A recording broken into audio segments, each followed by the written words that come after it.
Hi everyone, I've tested the ZF motor. Its proper name is the ZF Centrix 90. Now, I've got a lot of notes here because I want to go through what I experienced with that motor. Now, let's not call it a full test. I only managed to ride it for about an hour or so, but it's given me a good insight to what's going on. But before we get into that, I've got to say thanks to the channel sponsor, Liat. Don't forget to check out their website for helmets, protection, EMTB clothing. Have a look at their Hydrodry 7 shoes.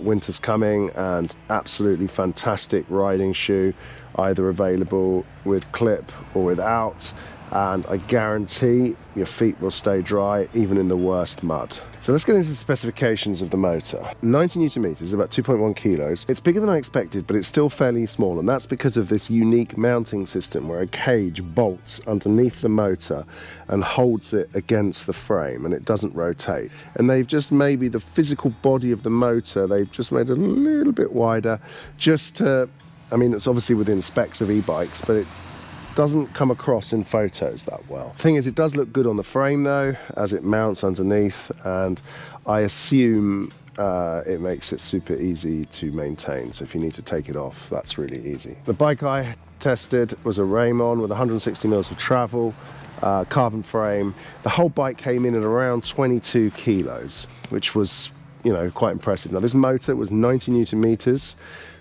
They say it has a peak of about 600 watts, but I don't want to look at the peak power because the nominal power is 250 watts. And I think that's the most important thing to remember. We're not talking about throttle controlled motorbike motors. What was very clear on this, which I really was quite impressed by, I haven't seen on any other e-bikes, was the display. It was very large, very clear, a lot of very high definition, and very easy to operate. No lag, smoothly able to scroll around, and it displayed a lot of information. So it had 4 power modes. One of them was auto mode. I tried all 3 power modes, and also the auto mode. I don't really use auto mode, but I used the eco, and that was very smooth, very nice to use. I would remove the screen personally because I'm not somebody who rides with screens. Anytime I get the opportunity with a bike, I take the screen off. I don't want to see the information. I don't care. I'm trying to unplug myself, even though I'm using an e-bike. Very important to know, this motor is only available on Raymon bikes through 2025. And honestly, these bikes are pretty good. So I would say that's not an unreasonable point to start with. And the fact that they have this system, they've been riding it and working with it for a while. So I think that's going to make a bit of a difference when it comes to the quality of their bikes. So how does it ride? Our test was probably not the most extensive test. No, it wasn't. We got to ride around a bit of a test track. We got to ride around in the paddock area of the Italian Bike Festival, and it was definitely something that made an impression on me. This motor is not to be sniffed at. We didn't really get to ride it on any proper hills. There was just a few short climbs, but nothing really notable. I can't really come to any conclusions on long climbs, and we didn't really push the motor into the sort of that heat deficit where there's a lot of heat inside the motor. We didn't do that. You sit on the bike, you start to pedal. The first thing I notice is that the motor is very smooth. I have to say, I was absolutely shocked with how smooth it is. It's one of the smoothest motors I've tried. You can feel the torque.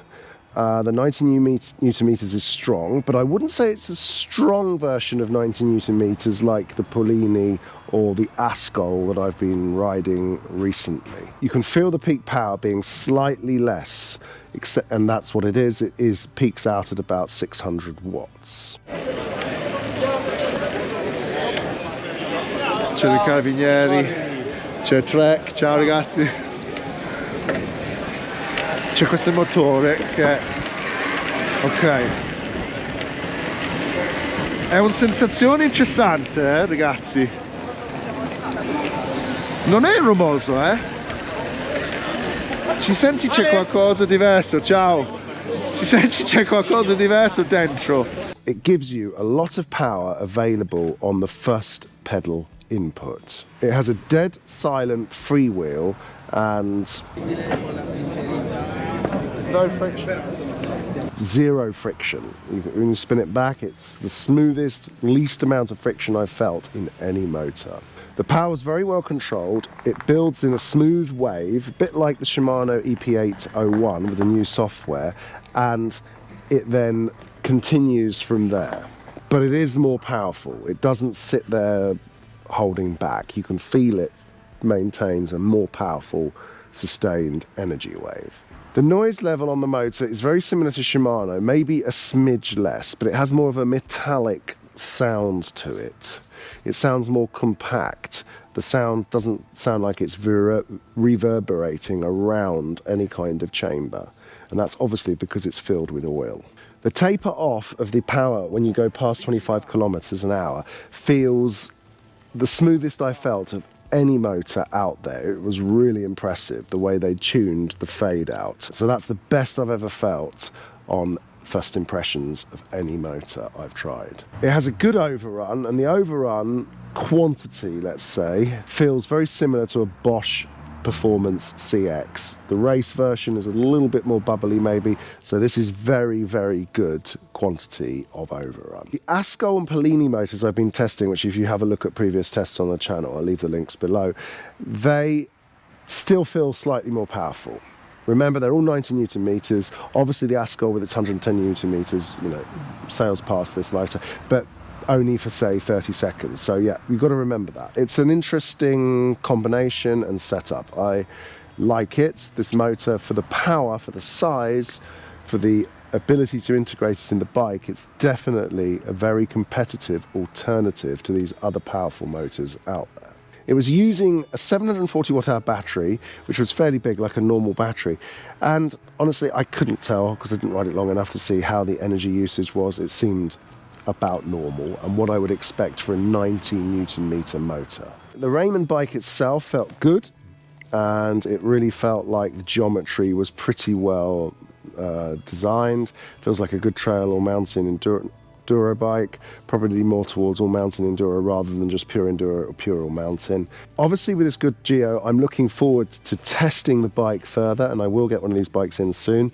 They're currently in the prototype stage only, which means they have full production prototypes, so they're basically ready to go to production, or they're obviously producing. Prototype monkey more refers to the software which they have installed in the motor, which is still under development. They're still fine-tuning it, but if that's what I experienced, which was developmental software, I'm very impressed. It's still a very good feeling in there, and I'm interested to see what they do to maintain it. Possibly they'll be dealing with heat management, tuning and things like that. But anyway, basically an impressive piece of software considering this is a prototype.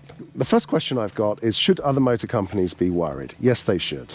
This is definitely an impressive system on first test. I wouldn't say that I'm expecting this motor to suddenly conquer all, because obviously entrance into the market is difficult. Remember, the technical service behind ZF is very high level. These gearboxes and motors that they make are found on some of the best vehicles on the planet, including Audi, Ineos. They all use ZF gearboxes, so they have a high level of technical service available and experience in the mechanical market. So we're not talking a startup company. Obviously for a first effort ride, this is, you know, it is what it is. I can say what I can say.